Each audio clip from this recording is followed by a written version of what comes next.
నమస్తే, welcome to our channel. నేను సిరి.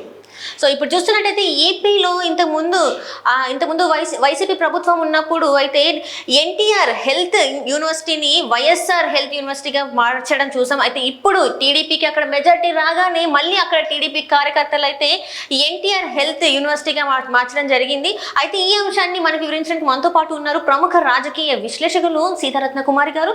నమస్కారం మేడం. నమస్తే. మనం ఇప్పుడు చూస్తున్నట్టయితే గత ప్రభుత్వం ఎన్టీఆర్ హెల్త్ యూనివర్సిటీని వైఎస్ రాజశేఖర రెడ్డి గారి యూనివర్సిటీగా పేరు మార్చడం జరిగింది. అండ్ ఇప్పుడు మళ్ళీ టీడీపీ అంటే మెజారిటీ అంటే ఏపీలో రాగానే మళ్ళీ ఇప్పుడు టీడీపీ కార్యకర్తలే ఎన్టీఆర్ హెల్త్ యూనివర్సిటీగా మార్చడం జరిగింది. అంటే దీన్ని ఎలా చూడాలంటారు? అంటే అసలు మొట్టమొదటిసారిగా పెట్టినప్పుడు పేరు ఎన్టీఆర్ హెల్త్ యూనివర్సిటీ అని పెట్టారు. అది మధ్యలో ప్రభుత్వాలు కాంగ్రెస్ పార్టీ అధికారంలోకి వచ్చిన రాజశేఖర్ రెడ్డి గారు ముఖ్యమంత్రిగా ఉన్నప్పుడు కూడా అసలు ఆ యూనివర్సిటీ పేరు మార్చాలి అనే ఆలోచన టీడీపీ ప్రభుత్వం కాకుండా అంతకుముందు ఉన్న కాంగ్రెస్ ప్రభుత్వం ముఖ్యమంత్రులు ఎప్పుడూ అలాంటి ఆలోచన రాలేదు. అలా పేరు మార్చాలి అనే ఆలోచన ఏ కోసానా రాలేదు.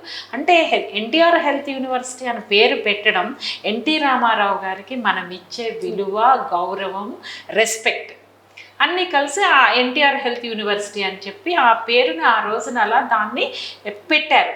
అటువంటిది జగన్మోహన్ రెడ్డి గారు ముఖ్యమంత్రి అయిన తర్వాత ఆయన తండ్రి రాజశేఖర రెడ్డి గారి health university YSR health university అని పెట్టడం చాలా తప్పు.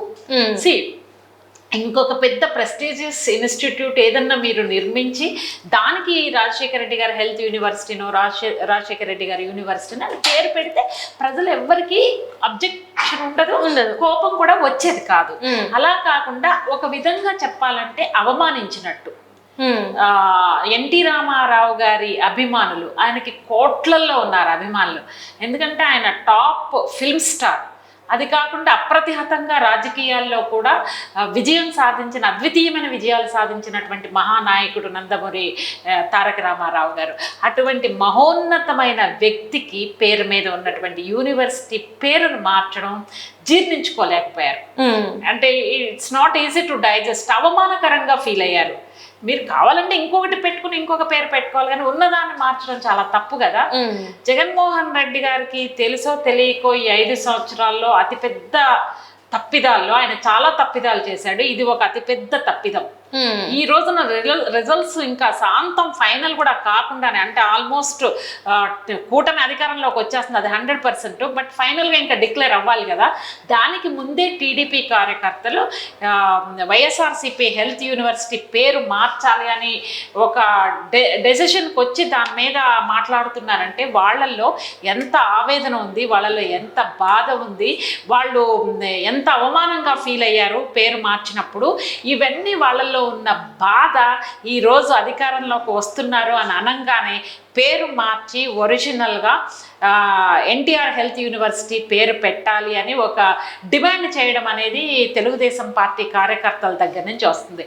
ఇది ఏంటంటే జగన్మోహన్ రెడ్డి గారు ఒక సామాజిక వర్గాన్ని అణిచివేయాలి, ఒక సామాజిక వర్గానికి ఉన్నటువంటి పేరుని ప్రతిష్టల్ని దిగజార్చే విధంగా, కంప్లీట్గా చరిత్రని రూపుమాపే విధంగా ఒక భయంకరమైనటువంటి ఆలోచన విధానానికి తెరలేపాడు ఆయన. అందులో భాగంగానే ఈ రోజున ఆ పేరు ఆయన ఆ రోజు మార్చాడు. అది చాలా పెద్ద తప్పు చేశాడు. సో దానికి ఇప్పుడు డెఫినెట్గా ఎన్టీఆర్ హెల్త్ యూనివర్సిటీ అని ఏదైతే ఒరిజినల్ పేరు ఉందో ఆ పేరుని కంటిన్యూ చేయడమే కరెక్ట్. ఆ విధంగానే కూటమి గవర్నమెంట్ ఏదైతే ఫామ్ అవుతుందో ప్రజల మనోభావాలకు అనుగుణంగా ఎన్టీ రామారావు గారికి ఆయనకి ఇచ్చినటువంటి గౌరవానికి భంగం కలగకుండా ఎన్టీఆర్ హెల్త్ యూనివర్సిటీ అని పేరు పెట్టడమే సముచితం అని చెప్పేసి నేను కూడా అనుకుంటున్నాను. నేను ఒక్కదాన్నే కాదు, ఆంధ్ర రాష్ట్ర ప్రజల ఆరాధ్య దైవం ఎన్టీ రామారావు గారు. ఆయన్ని కులాలకి మతాలకి అతీతంగా ఆయన్ని అభిమానించారు.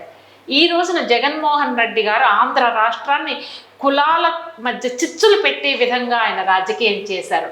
అయితే ఆంధ్ర రాష్ట్ర ప్రజలు విఘ్నులు కాబట్టి ఆయన రాజకీయ కుట్రల్ని, ఆయన రాజకీయంగా కొన్ని సామాజిక వర్గాల్ని కంప్లీట్గా అణగదొక్కాలి అనే ఒక దుష్ట ఉద్దేశాన్ని ఆంధ్ర రాష్ట్ర ప్రజలందరూ గ్రహించి ఎవరి పరిపాలనలో అయితే ఆంధ్ర రాష్ట్రం మంచిగా ఉంటుంది, కులాల మధ్య గొడవలు ఉండవు అని భావించారు కాబట్టి, విఘ్నత ప్రదర్శించారు కాబట్టి ఈ రోజున ఇంత అఖండమైన విజయాన్ని కూటమికి కట్టబెట్టారు.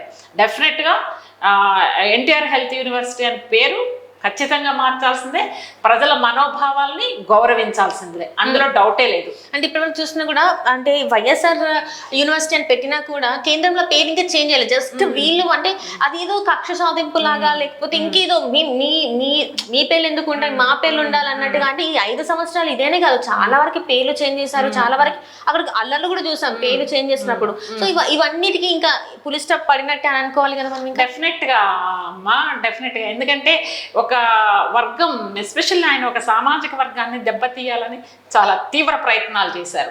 చాలా అణగదొక్కేయాలి, చాలా సామాజిక వర్గాన్ని భ్రష్టు పట్టించాలి అనే రకరకాల కుటిల ప్రయత్నాలు చేశారు జగన్మోహన్ రెడ్డి గారు. సో ఆయన ఏదైతే కుటిల యత్నాలు, కుటిల ప్రయత్నాలు చేశారో దానికి చెంపపెట్టులాగా ఈ రోజున రాష్ట్ర ప్రజలు ఇచ్చినటువంటి తీర్పుని అర్థం చేసుకోవాల్సినటువంటి జగన్మోహన్ రెడ్డి గారు ఒకసారి ఆయన ఓటమికి గల కారణాలను ఆయన విశ్లేషించుకుంటే, ఆయన ఎన్ని తప్పిదాలు చేశారో, క్షమించరాని తప్పిదాలు, క్షమించరాని నేరాలు, అపోజిషన్ కార్యకర్తల్ని భయభ్రాంతుల్ని గురి చేయడం, 1 కాదు 2 కాదు, అరాచకం, అకృత్యాలు, దుష్ట పరిపాలన చేసింది మామూలుగా చేయలేదు ఆయన. సో దాని ఫలితాన్ని ఇప్పుడు రిజల్ట్స్ రూపంలో ఆయన చూస్తున్నారు. ఇప్పుడు ఏ విధంగా ప్రజలు తిరస్కరించారు, మామూలుగా కూడా కదా, అవమానకరంగా తిరస్కరించారు. అంటే 30 నుంచి 40 అలా 60 వరకైనా అనుకున్నారు సీట్లు అయితే, కనీసం ఇప్పుడు అది కూడా లేదు కదా. నిన్న మన వరకు చూస్తే ఎగ్జిట్ పోల్స్ వచ్చినాక కూడా మాదే విజయం అని చెప్పేసి అనుకున్న పరిస్థితుల్లో ఈ రోజు జనాలు అసలు ఓట్లేసిన విధానమే కావచ్చు, ఈ మార్పును వాళ్ళు ఎంత కోరుకున్నది అనేది ఈ రోజు మనం చూస్తే అర్థమవుతుంది. అసలు ఏపీలో ఎంతవరకు ప్రజల్లో మార్పు కావాలని వాళ్ళు ఎంత గట్టి కోరుకున్నది అనేది ఈ రోజు రిజల్ట్స్ మనకి తెలియజేస్తున్నాయి. అంటే మీకు ఇక్కడ ఒక ఆశ్చర్యకరమైన విషయం ఏంటో తెలుసా అమ్మా,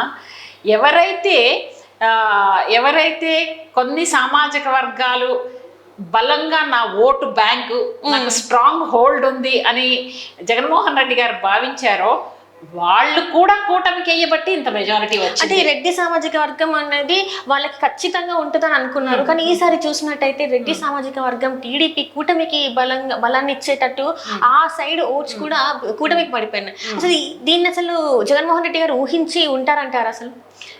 ఆయన ఒక భ్రమలో ఉన్నాడమ్మా.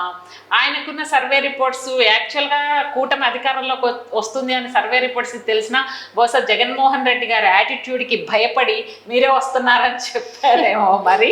ఆయన ఎందుకంటే ఈజ్ లిటిల్ డిఫరెంట్ పర్సన్ కదా జగన్మోహన్ రెడ్డి గారు, భయపడి మీరే వస్తున్నారని చెప్పినట్టున్నారు. ఆయన ఆ భ్రమల్లోనే ఉన్నారు, మేమే అధికారంలోకి వస్తున్నాం. Before going to London also he met IPAC టీమ్ని కలిసి మనమే వస్తున్నాం, గుడ్ వర్క్, టీమ్ వర్క్, అది ఇది అని చెప్పి వెళ్ళిపోయింది. వచ్చిన తర్వాత చూస్తే కథ కంచుకెళ్ళింది. మళ్ళీ ఆయన లండన్ వెళ్ళే అవకాశం ఉంది, కోర్టులో అనుమతిస్తే, అప్రూవల్ ఇస్తే. సో డెఫినెట్ గా హెల్త్ యూనివర్సిటీ పేరు మార్చి ఎవరైతే బాధపడ్డారో వాళ్ళ మనోభావాలని గౌరవించాల్సిన అవసరం ఉంది. ఎన్టీ రామారావు గారికి ఆయనకి ఇవ్వాల్సినటువంటి గౌరవం పేరు మార్చి ఇవ్వాల్సినటువంటి. Right, thank you so much madam.